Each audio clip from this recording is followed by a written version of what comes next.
Now I'd like to recognize Steve Pierce, one of my good friends from the state of New Mexico. Thank you, John. I am Steve Pierce from New Mexico. As I travel around New Mexico, those of us who served in Vietnam, and I was in Vietnam 71, 72, and parts of 73, we have a phrase that simply says, welcome home, brother, welcome home, sister, because no one ever said thank you, no one ever said anything. In fact, during the 70s, I was in the military in Vietnam at the time when Jane Fonda went and gave aid and comfort to the enemy in the north. I watched as people began to spit on our troops and began to hurl curses at them. The defacing of the wall is a return to that time period. It opens the ugly scars when a nation disrespected an entire generation of veterans, young men and women simply doing their duty. We are poisoning the culture in which we live. We're so concerned about the environment today, but we're poisoning our culture with careless thoughts, careless words, and careless deeds. This disrespect to our veterans, this disrespect to those who gave their lives, is the ultimate poisoning of that culture that we live in. It should be condemned, and I appreciate Judge Carter taking the first move, making the first move, and taking the first stand. I appreciate standing beside Heather Wilson, Leonard Boswell, Samuel Johnson, because we're saying to our veterans, we will not forget, we will not stand by like we did in a previous generation. We'll band together and we'll stand together. God bless our troops, God bless America. Thank you all for being here today.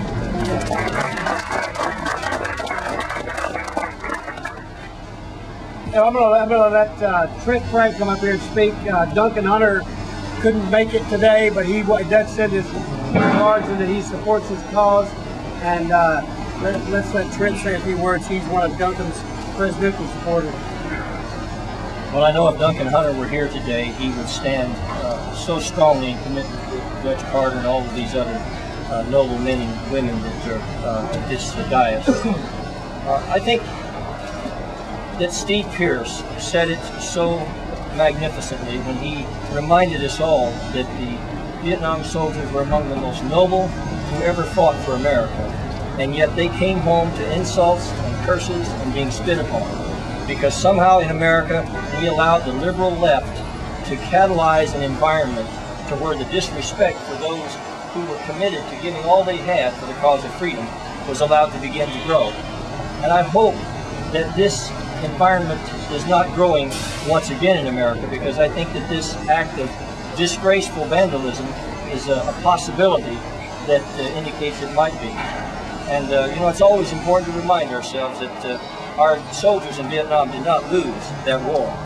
It was the war that was lost in the United States Congress.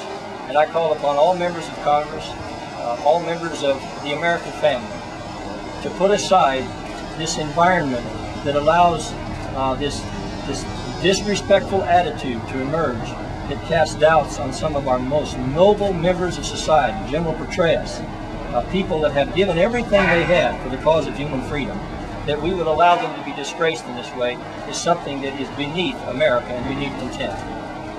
You know, the poet said, we all sleep safe in our bed at night because they are rough men that stand ready to visit violence on those who would do us harm.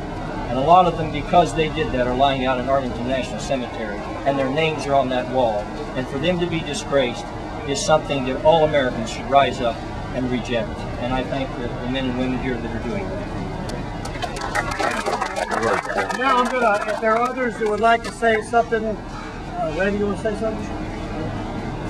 Well, it's an honor for me to join my colleagues here to talk about something that's unacceptable in this country. As my colleagues have alluded to, the names on that wall and just a few miles west of here are men and women that are laying in a cemetery, and there are memorials all across Washington, all across America that commemorate the ultimate price to pay for our freedom in this country and the rights and privileges that we enjoy. And as a soldier will tell you, you know, I fought for, I died for, my beloved member died for the right for people to have opinions in this country, and it is certainly their right to have an opinion, but it is never their right to deface a memorial that memorializes the tremendous and ultimate sacrifice that someone could make for their country. And so I join my colleagues to say today that these men and women died for our right to be here today. They died for the right of people to express their opinion for or against certain policies that this government is involved in, but never do any of us find it acceptable to mar the memorial to these men and women that have made assurances that we can have that freedom today. Thank you.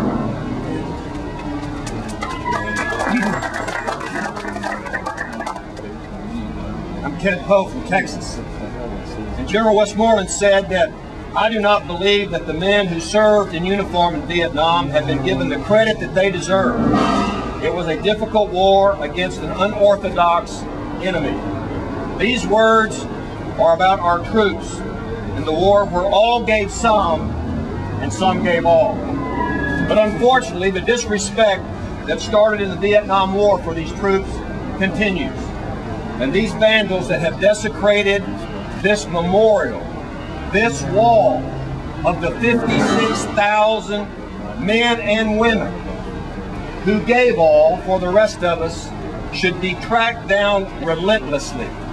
They should be found and they should end up in a court of law and a jail, maybe some jail off the shores of the United States.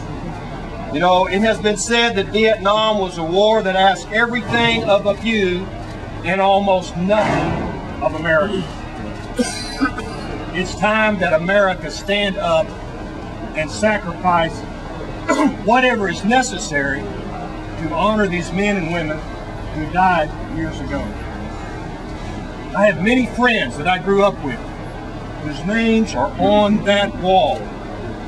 We can honor them and pay tribute to all of them by seeking justice and making sure that this wall stays a monument to the men and women of this forgotten war. Thank you very much.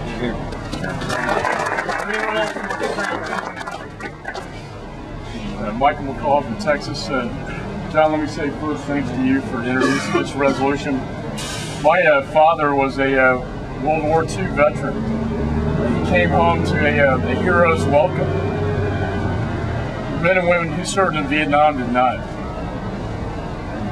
The best thing that we did for that generation was to erect the Vietnam Memorial. And for someone to deface that tribute to them, to me, is far beyond reprehensible.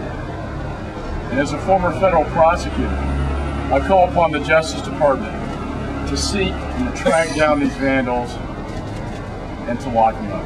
Thank you.